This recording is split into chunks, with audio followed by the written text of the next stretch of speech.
Forward TV. The world is thinking. Now, it's also commonly imagined that atheists think there is nothing beyond human life and human understanding. The truth is that atheists are free to admit that there's much about the universe we don't understand. I mean, it is obvious we don't understand the universe. But it is even more obvious that neither the Bible nor the Quran reflects our best understanding of it. There could be life on other planets, complex life, technically accomplished civilizations. I mean, just imagine a civilization 1,000,000 years old as opposed to a few thousand. Atheists are free to imagine this possibility. They're also free to admit that if such brilliant extraterrestrials exist, the Bible and the Quran are going to be even less impressive to them than they are to human atheists. It's often imagined that atheists are in principle closed to spiritual experience. But the truth is that there's nothing that prevents an atheist from experiencing self-transcending love, or ecstasy, or rapture, or awe. In fact, there's nothing that prevents an atheist from going into a cave for a year or a decade and practicing meditation like a proper mystic. What atheists don't tend to do is make unjustified and unjustifiable claims about the cosmos on the basis of those experiences. Now, there's no question that disciplines like meditation and prayer can have a profound effect upon the human mind.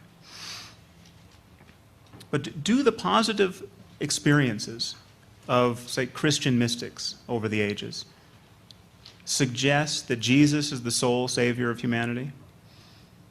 Not even remotely, because Christians have been having these experiences, but so have Buddhists and Muslims and even atheists. So there's a deeper reality here, and it makes a mockery of religious denominations. The fact is that whenever human beings make an honest effort to get at the truth, they reliably transcend the accidents of their birth and upbringing. I mean, just as it would be absurd to speak about Christian physics, though the Christians invented physics. And it would be absurd to speak about Muslim algebra, though the Muslims invented algebra. It will one day be absurd to speak about Christian or Muslim ethics or spirituality.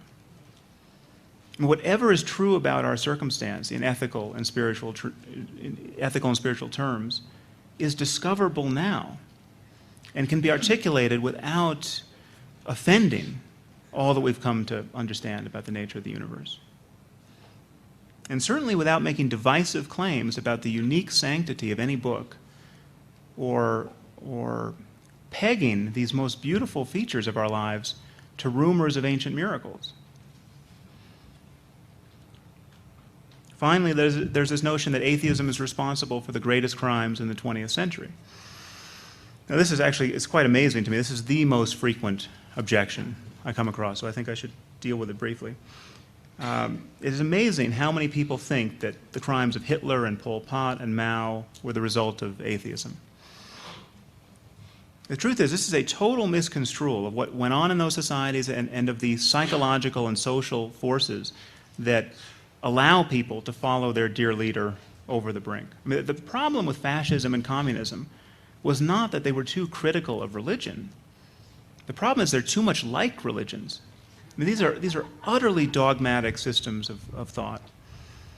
I mean, I recently had a debate with Rick Warren in the pages of Newsweek, and he suggested that North Korea was a model atheist society and that any atheist with the courage of his convictions should want to move there.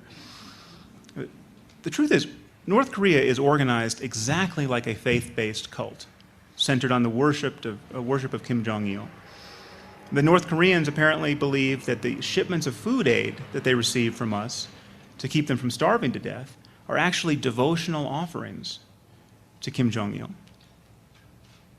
Is too little faith really the problem with North Korea? Is too much skeptical inquiry what is wrong here? Auschwitz, the Gulag, and the killing fields are not the product of atheism. They're the product of other dogmas run amok. Nationalism, political dogma, Hitler did not engineer a genocide in Europe because of atheism. In fact, Hitler doesn't even appear to have been an atheist. He regularly invoked Jesus in his speeches. But that's beside the point. He did it on the basis of other beliefs, dogmas about Jews and the purity of German blood. The history of Muslim jihad, however, does have something to do with Islam. The atrocities of September 11th did have something to do with what 19 men believed about martyrdom and paradise. The fact that we're not funding stem cell research at the federal level does have something to do with what Christians believe about conception and the human soul. It's important to focus on the specific consequences of specific ideas. So I want to make it very clear that I am not holding religion responsible for every bad thing that a religious person has done in human history, to be balanced against all the bad things that atheists have done. I'm only holding religion responsible for what people do and will continue to do explicitly for religious reasons,